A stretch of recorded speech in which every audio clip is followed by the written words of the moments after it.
Okay, so Democrats, they're doing a little fart dance, a fart dance for victory, discussing the support of third parties decreasing as Democrats create ads against Dr. Jill Stein.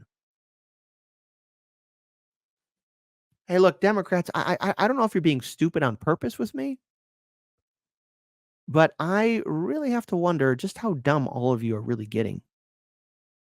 Like, stop being stupid. Stop being dumb. Stop being dumb with me, okay, Democrats? I mean, really. You constantly keep on doing things that are just so stupid, so dumb. And yet, I'm always surprised at just how much dumber you're going to get all the time, Democrats. I mean, you never fail to disappoint. But yet, here we are on BSDNC. They're celebrating. They're discussing how third parties are losing support. They're talking about third parties are failing. So let's go ahead and pull up this video here. Shot again, the case study QB. You know, Democrats, I mean, there comes a point to where, do you even care anymore how people look at you? Brendan, the poll also showed support for a third-party candidate has faded. Now, that might not be a surprise because obviously RFK Jr. dropped out.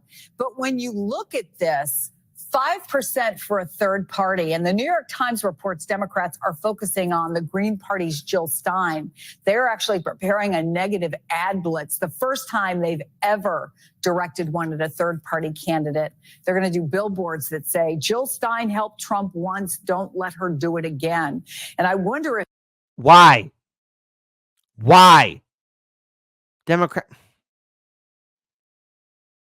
You know what? I am going to say a controversial statement in a 3, 2, 1. Liberals. Yes, I'm glad Jill Stein is stealing votes from Kamala Harris, and I hope she does it again. You know what? I'm going all in with what Keaton said on yesterday's post-duopoly show. You know what? Let's steal their votes. Let's do it, folks. Let's go ahead. Let's go after them. Let's make it happen. Let's make it happen. You know, hey, Fox News, you guys say Chicago, people steal things all the time. I am more than happy to be the criminal mastermind. I am Alphonse Capone. I am Lucky Luciano reincarnated. Let's go steal these votes. Come on, Green Party. Let's do it. Democrats, you keep on saying that we're stealing it. You know what? I have tried to correct this issue, and I have failed. I have failed you, my audience. Because obviously liberals and corporate media, they're stuck in this propaganda mindset. So, you know what? I'm going to go crazy. I think let's embrace it. Let's embrace being the bad guy. You want us to be a bad guy. You keep on making us feel like crap. Well, then you know what? You're going to get treated like crap in return, Democrats. So, to my audience, let's go ahead and be the bad guys. You keep on saying we're helping Trump. So, you know what? I'm going to vote Jill Stein. And guess what, Democrats? If that means I'm living rent-free in your head, good. Because I'm the only thing worth value in your mind. Anything else you hold to value is crap. Democrats, oh no, Jill Stein won't stop no matter who asks. My feelings, my little feelings. If that 5% we're seeing in this poll prove enormous, outsized in battleground states, every one of which has been neck and neck. Yeah, you certainly can't take that for granted after what happened in 2016. In some ways, it's not surprising to see that number drop. Kamala Harris had to introduce herself, and there were a lot of people who didn't know, especially in sort of the fallout of the Biden campaign. She had to step in and prove to herself that she was a credible alternative. A lot of people had a lot of questions about her, and so now you've got two people who have presented their case to the country, and I think Democrats have gotten wise to the threats that exist from a third party. Now, you're never going to completely eliminate that vote, and I think that they probably... No, you're not. We're going to be everywhere. We're going to be everywhere. Okay? We're going to be under your bed, Democrats. We're going to be in your closet. We're going to be down the alleyway. We're going to be in the attic. We're going to be living in your nightmares. And right behind you. I hope the third party movement continues to grow. See, right now, all this polling data is showing that support for third parties is dwindling. Now, again, Voter turnout's key. If you're a libertarian, if you're a Green Party, if you're an independent voter, it is your responsibility to show up and vote, because usually third parties, again, unfortunately, this has been brought up before, there's a lack of voter engagement. But I think now's the time. Now's the time we really cause panic and fear. Let's embrace our villain arc, okay? Nothing we say or do to educate these liberals is ever going to stick. So I guess we got to embrace being the bad guy. And I'm okay with that. And all of you should embrace it too. I mean, watch how these liberals are going to panic. Probably appreciate that.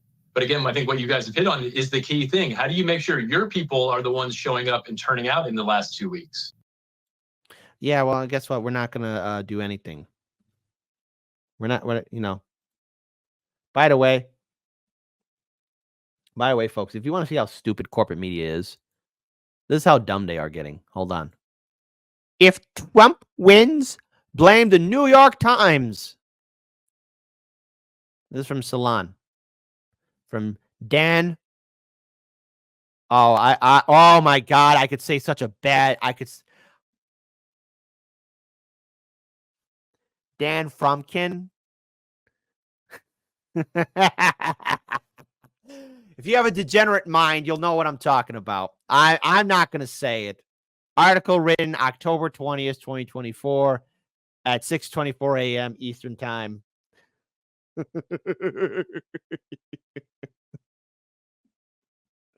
Dan Frumkin. Oh man, they had to have made fun of this kid. Made fun of him when he was a kid. But hold on. Barnes Homestead says, send the New York Times to Gitmo. They're going to Gitmo. New York Times, it's all your fault. If Donald Trump wins the November 5th election, the New York Times will be partly responsible. Oh, I love the infighting already. Feast my soul. As the dominant voice in American journalism, the Times could have fundamentally changed the way Trump has been covered, not just by its own journalists, but by the political media as a whole. Oh, suck it. It could have stopped using soft, empty language and false equivalents and made it crystal clear to the public that if elected, Trump would turn America into a racist authoritarian regime where facts don't matter.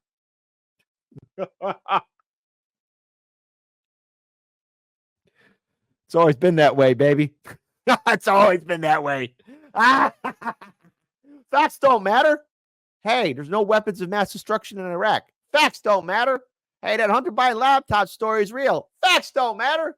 Russiagate was fake news. Facts don't matter.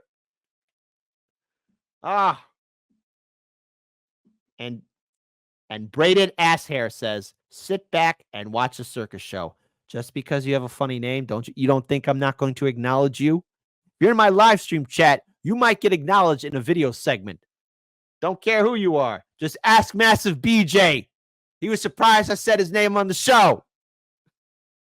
But rather than call it the dangerous lunacy in plain view, the Times has chosen to engage in tortured euphemisms, passive construction, and poor news judgment.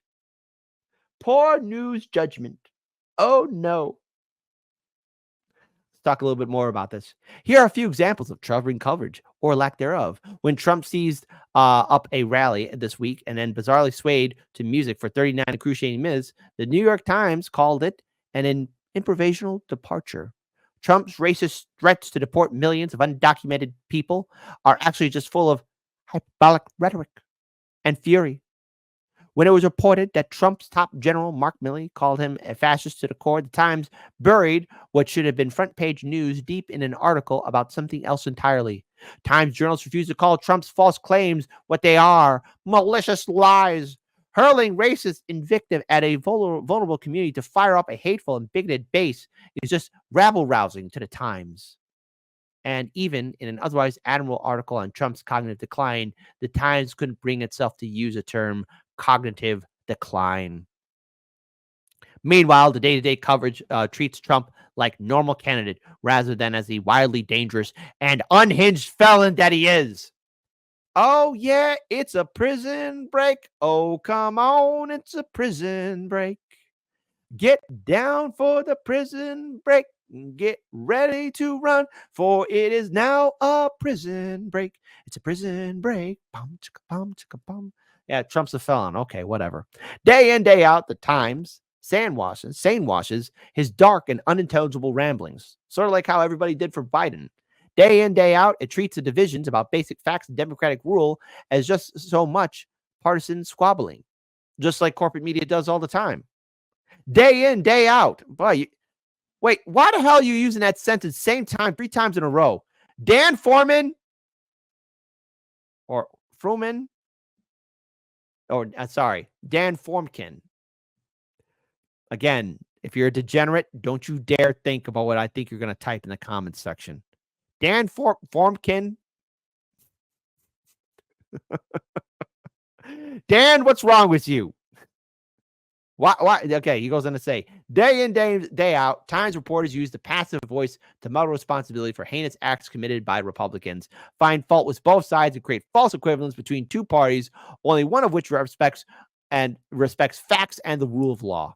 This weakness, this failure to rise to the occasion is not a coincidence nor an accident.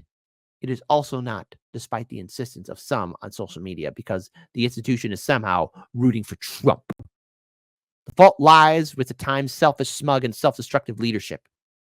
Just like Salon. This article is nothing but like, oh, New York Times, you're not following orders. I could sit here and read this, but Dan, hold on. Dan Formkin, probably the same person as, if you vote for Jill Stein, you're voting for Trump. Dan Formkin is an editor of Press Watch, okay? He wrote the daily White House Watch column for the Washington Post during George Bush W's administration. Then served as Washington bureau chief. Okay, great, whatever. Dan. So what can we learn from this? Democrats still fear third parties. Democrats are afraid of what third parties can do, and no matter what we say, no matter what happens down the road, third parties are viewed as the threat to the liberal hive mind. So, I for one welcome the liberal panic. I, for one, embrace it. I love their self-destructive attitude. And I love the fact that you got news articles like the Salon going after New York Times. And let's face it here, folks, the New York Times, as an institution, like everyone else in corporate media, their time will literally be over. And day in, day out, we'll have to move on after November 5th. No matter what happens on November 5th, we have a responsibility. But we here at Hardlands Media encourage this. Since liberals and corporate media want to celebrate third parties being destroyed or third parties being a bad influence, I say let's embrace our villain arc. No longer are we anti-heroes. It is time to go full on evil. Embrace what these liberals are saying. If they say that that your vote is being stolen away from Kamala, good. Well, Kamala should have a better watchdog. She should have better CCTV cameras. Sorry, there you go.